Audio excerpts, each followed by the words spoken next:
Chers internautes, bienvenue à nouveau à cette série d'entretiens dans le cadre du trentenaire du département culture de l'Université Senghor à Alexandrie. Aujourd'hui, je reçois M. Jean-François Faux, qui a été directeur du département culture. Et pour le présenter, je vous dirai qu'il est actuellement chercheur associé au Centre d'études alexandrine, qui fait partie du CNRS, du Centre national de recherche scientifique en France. Il a été correspondant pour l'Égypte du César à l'École de hautes études en sciences sociales, au laboratoire du Centre d'études en sciences sociales du religieux. Il est aussi chercheur associé au Centre français d'études éthiopiennes sur un programme d'études du judaïsme médiéval et moderne dans la Corne de l'Afrique, et il est également membre de Archaeological Society of Alexandria. Y a-t-il un élément, un détail à ajouter à votre présentation pour qu'elle soit quand même complète? Merci, cher Ebio, d'abord pour cette initiative de trentenaire du département culture. Vraiment, c'est très bien. D'abord, ça nous fait revivre des événements qui ont compté, je pense, moi et mes collègues, dans nos vies respectives, vies professionnelles, bien sûr. Et cette initiative est vraiment très sympathique. Donc, je vous en remercie. Je vous en prie. La présentation est très bien complète. D'accord, merci.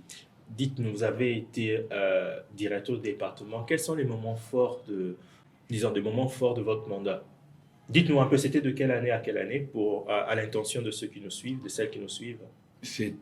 Alors j'ai un peu oublié la chronologie, de 2012 à 2021, De 21. quand vous êtes arrivé. Voilà, 21. Okay. Alors, les moments forts. Alors, le premier moment fort, c'est le grand instant de satisfaction d'un directeur, est personnifié par Marina qui est derrière la caméra. C'est lorsque nos étudiants obtiennent leur diplôme de master. Ça, c'est vraiment une grande satisfaction. On s'aperçoit à ce moment-là, on personnalise les efforts conjugués de l'étudiant du département, avec ses professeurs qui travaillent avec nous, les efforts conjugués de ces deux partenaires pour un résultat donné qui est ce fameux diplôme de master en culture de l'Université Senghor. Ça, je pense que c'est le moment le plus fort. Les autres, comment dire, les différents projets, les différentes initiatives que l'on peut avoir, vous comme moi, comme les autres, Ribio, c'est quelque chose de passager. Ça passe.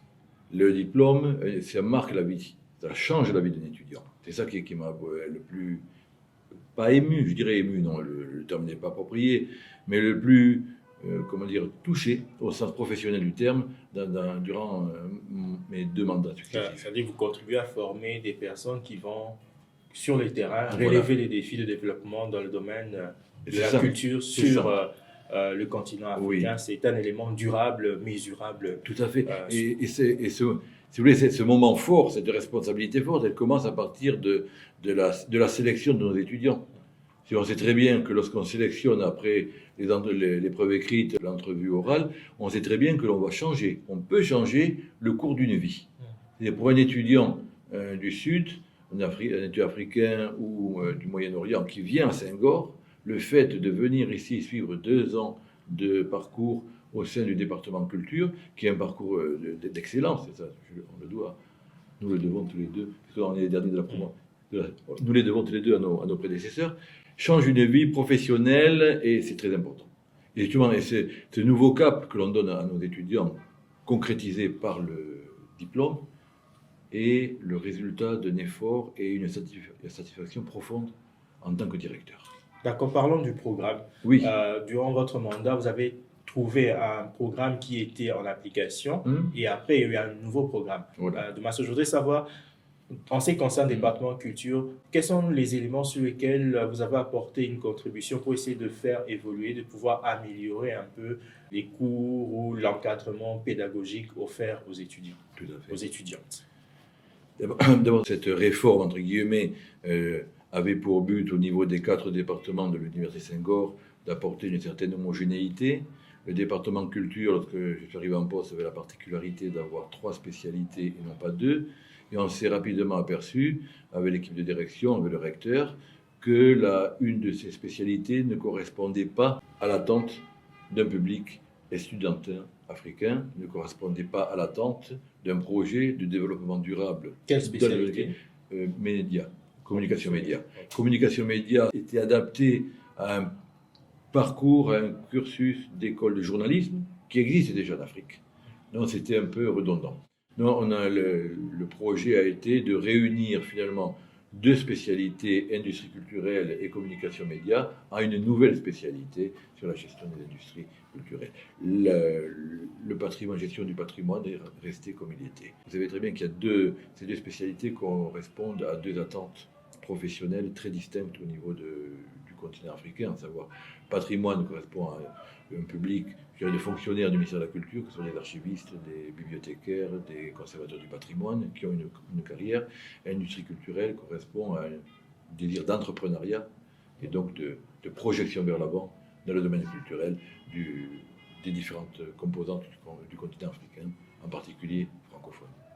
D'accord. Et nous avons cette opportunité d'échanger avec vous en présentiel, pas seulement parce que vous venez régulièrement pour enseigner, c'est parce que vous êtes venu dans le cadre du colloque PPPN, qui veut dire de la pierre au papier et du papier au numérique, et nous en sommes à la deuxième édition.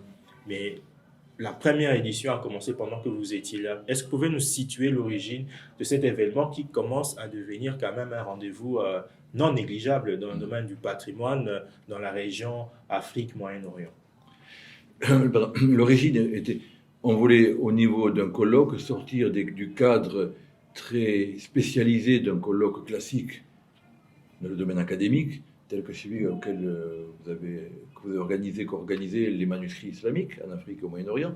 Donc on voulait sortir de ce cadre très spécialisé pour ouvrir sur le domaine de la culture, ce qui correspond à la vocation du département culture, c'est-à-dire avoir cette ouverture.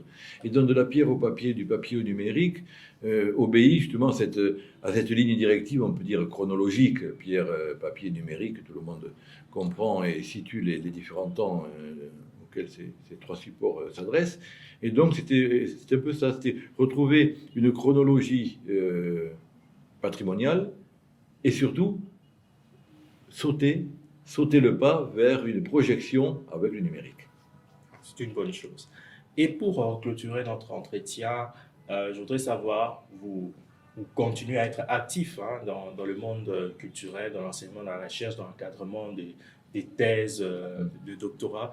Quelles sont les orientations que vous proposerez au département qui fait ses 30 ans dans le cadre d'une vision prospective, pour améliorer ses activités, ses programmes de formation par rapport à l'évolution du secteur culturel sur les terrains que vous côtoyez au quotidien?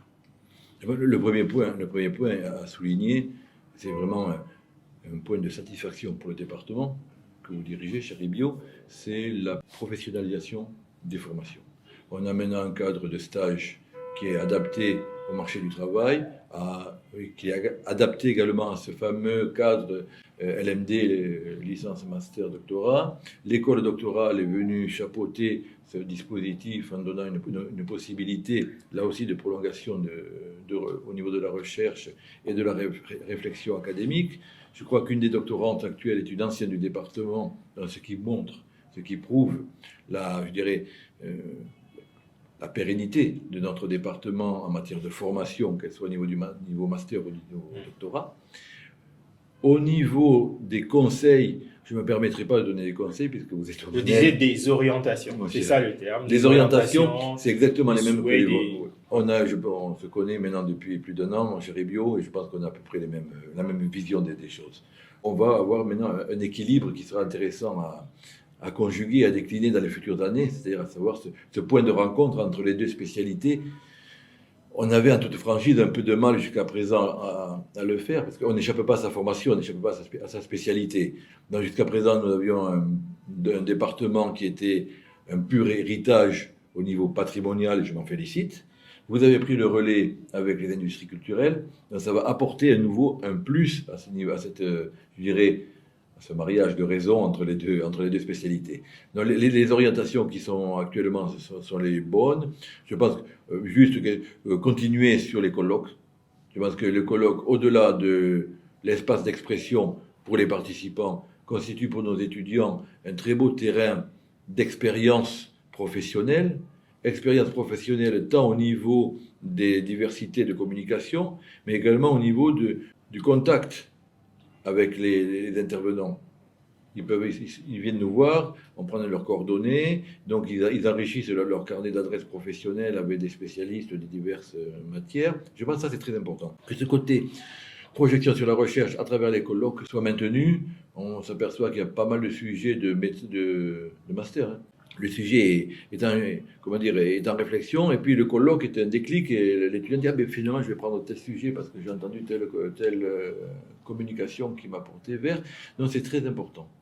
D'accord, donc l'encouragement irait dans le sens d'assurer un équilibre entre les deux Voilà. composantes de base, Oui. donc les aspects industrie culturelle et créative, l'aspect patrimonial qui a fait un peu la renommée du département, et poursuivre les activités de recherche à travers du colloque, ce qui s'inscrit d'ailleurs dans le cadre du plan stratégique 2022-2025 de l'université, qui est de développer des activités de recherche renforcées par l'école doctorale qui déjà est à sa deuxième cohorte très bientôt. Merci beaucoup du temps que vous nous avez accordé. Et à vous également, merci de nous avoir suivis. Nous allons nous retrouver lors du prochain numéro.